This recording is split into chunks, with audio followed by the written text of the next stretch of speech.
ಧಾರವಾಡ ಜಿಲ್ಲೆಯ ನವಲಗುಂದ ತಾಲೂಕಿನ ನಾಗನೂರು ಗ್ರಾಮಸ್ಥರು ಶುದ್ಧೀಕರಿಸದೇ ಇರುವ ಕೆರೆಯ ಕಲುಷಿತ ನೀರನ್ನು ಕಳೆದ 20 ದಿನಗಳಿಂದ ಕುಡಿಯುತ್ತಾ ಜೀವನ ಮಾಡುವ ಅನಿವಾರ್ಯ ಪರಿಸ್ಥಿತಿ ಬಂದೊದಗಿದೆ. ಗುಡಿಸಾಗರ ಪಂಚಾಯಿತಿ ವ್ಯಾಪ್ತಿಯಲ್ಲಿ ಬರುವ ನಾಗನೂರು ಗ್ರಾಮದ ಕೆರೆಗೆ ಮಲಪ್ರಭಾ ನದಿಯ ನೀರನ್ನು ಈಗಾಗಲೇ ಪೈಪ್ಲೈನ್ ಮುಖಾಂತರ ತುಂಬಿಸಲಾಗಿದೆ. ಆದರೆ ಊರಿನ ಪಂಪ್ ಸೆಟ್ ಮೂಲಕ ಕೆರೆಯ ನೀರು ಸರಬರಾಜು ಮಾಡುವ ಮಷಿನ್ ಕೆಟ್ಟಿದ್ದರಿಂದ ಶುದ್ಧ ಕುಡಿಯುವ ನೀರು ಸರಬರಾಜು ಆಗುತ್ತಿಲ್ಲ. ನೀರಿನ ಸಮಸ್ಯೆಗಾಗಿ ಕೆಲಸಗಳನ್ನು ಬಿಟ್ಟು ಊರಿನ ಜನರು 2 ಕಿಲೋಮೀಟರ್ ದೂರ ಕೆರೆಗೆ ಹೋಗಿ ಖುದ್ದು ನೀರು ತರುವುದು ಅನಿವಾರ್ಯವಾಗಿದೆ. ಶಾಸಕ ಎನ್ ಕೋನಾರೆಡ್ಡಿ ಅವರು ಈ ಬಗ್ಗೆ ಕ್ರಮ ವಹಿಸಬೇಕು ಎಂದು ಊರಿನ ಪ್ರಗತಿಪರ ರೈತರಾದ ಶೌಕತ್ ಅಲಿ ಲಂಬೂನವರ ಒತ್ತಾಯಿಸಿದ್ದಾರೆ. ನಾಗನೂರು ಗ್ರಾಮದ ಕಾಯಂ ಪ್ರವಾಸಿ ಡಾಕ್ಟರ್ ಶೌಕತ್ ಅಲಿ ಲಂಬೂನವರು ಅಂತೇಳಿ ನಾನು ಇಲ್ಲಿ ಪ್ರಗತಿಪರ ರೈತ. ಹಲವಾರು ವರ್ಷಗಳಿಂದ ಕುಡಿಯುವ ನೀರಿಗಾಗಿ ಹೋರಾಟ ಮಾಡಿ ಬಂದಿದ್ದೇನೆ.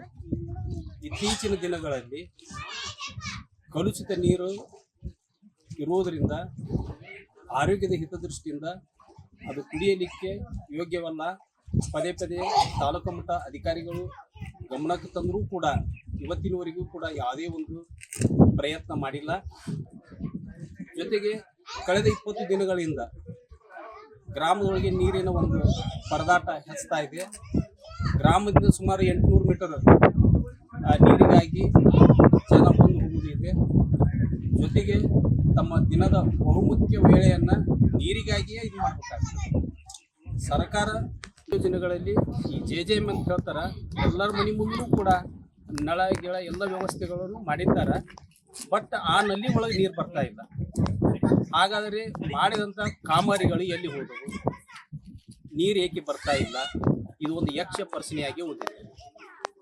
ಜೊತೆಗೆ ಸುಮಾರು 8 ವರ್ಷಗಳ ಹಿಂದೆ ಕಟ್ಟಿದಂಥ ಒಂದು ನೀರಿನ ಟಾಕಿ ಅದು ಕೂಡ ಕಾರ್ಯಾಗಾರಗಳೊಳಗಿಲ್ಲ. ಈ ಸದ್ಯ ಕಾರ್ಯಕ್ರಮ ಮತ್ತು ಕಾರ್ಯಾಗಾರ ಮಾಡ್ತಾ ಇದ್ದಾರೆ, ಅದು ನೇರವಾಗಿ ನಳಕ್ಕೆ ಜೋಡಣೆ ಮಾಡ್ತಾ ಇದ್ದಾರೆ. ಇದರಿಂದ ಅದು ಫಿಲ್ಟರ್ ಆಗ್ತಾ ಇಲ್ಲ. ಡೈರೆಕ್ಟ್ ಕಾಲುವೆಯಿಂದ ಬಂದಂಥ ನೀರು ಈ ನಮ್ಮ ನೀರಿನ ಮೂಲ ಆದಂಥ ನಮ್ಮ ಊರ ಕೆರೆ ಅಲ್ಲಿಂದ ನೇರವಾಗಿ ಲಿಫ್ಟ್ ಆಗ್ತಾ ಇದೆ. ಸಂಪೂರ್ಣ ನ್ಯೂಸ್, ಇದು ನೊಂದವರ ಧ್ವನಿ.